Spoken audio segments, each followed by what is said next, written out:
Manuela Pokosi Koulibaly, c'est la chronique du jeudi. Caroline, au 7e jour du deuil national de notre feu Premier ministre Ahmed Bakayoko, l'émotion est toujours aussi vive, on le voit en plateau. Sa joie de vivre, sa générosité, son charisme, son humilité ne sont plus à démontrer.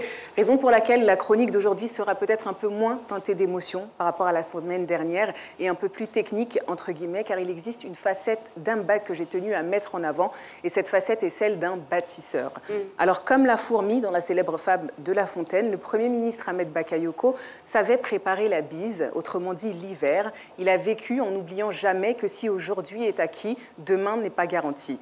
Comme la fourmi, Ahmed Bakayoko était un être social et sociable qui avait compris que le nombre et l'union faisaient la force.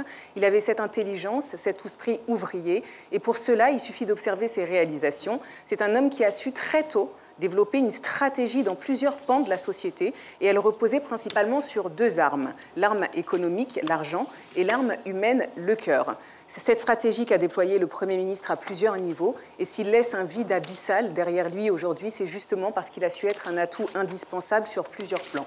Sur le plan social, déjà, il a su fédérer et diriger ses camarades dès la fin des années 70-80 en occupant des postes stratégiques de président d'associations d'élèves en Côte d'Ivoire comme au Burkina Faso.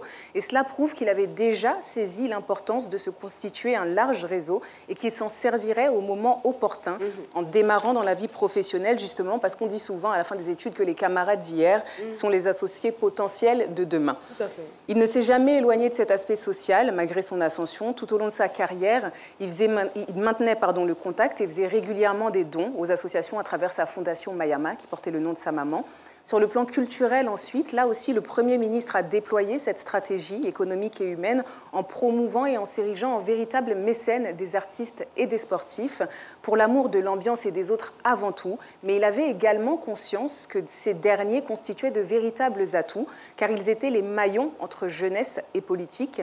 Il a adopté leur langage, leur lifestyle et leur manière de vivre. Il a déverrouillé des portes qu'il n'aurait pu ouvrir sans lui. Et en retour, parce que c'était réciproque, ces artistes et ces sportifs lui ont permis de se propulser davantage. Ils ont contribué à moderniser et à améliorer son image en le rendant plus accessible et en l'élevant quasiment au rang de légende vivante, j'ai envie de dire, quand on sait qu'il le surnommait demi-dieu ou encore Golden Boy. Sur le plan médiatique, pour poursuivre cette analyse, Ahmed Bakayoko était présent, là aussi.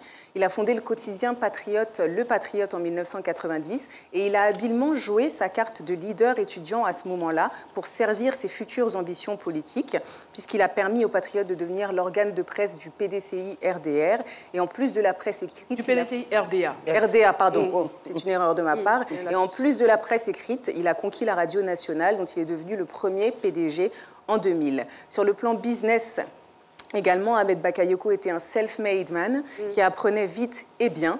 Un homme d'affaires audacieux, on le retrouvait dans des entreprises comme les restaurants, les boîtes de nuit, les studios d'enregistrement, la production d'artistes. C'était un véritable touche-à-tout. Et pour conclure, sur le plan politique, bien évidemment, le Premier ministre Ahmed Bakayoko était une pièce maîtresse du gouvernement, efficace dans ses missions, indispensable dans les négociations avec l'opposition, un homme de résultats. Et il en était de même au niveau continental et au niveau international même, j'ai envie de dire, puisque le représentant de la Commission européenne en témoignait hier encore lors de la cérémonie hommage au palais présidentiel. Le Premier ministre Ahmed Bakayoko était un homme diplomate qui avait toujours le souci de soigner ses relations, car en bon bâtisseur, une fois de plus, il savait qu'aider les amis d'aujourd'hui pouvait garantir les alliés de demain. Merci infiniment, Manuela Pokosi.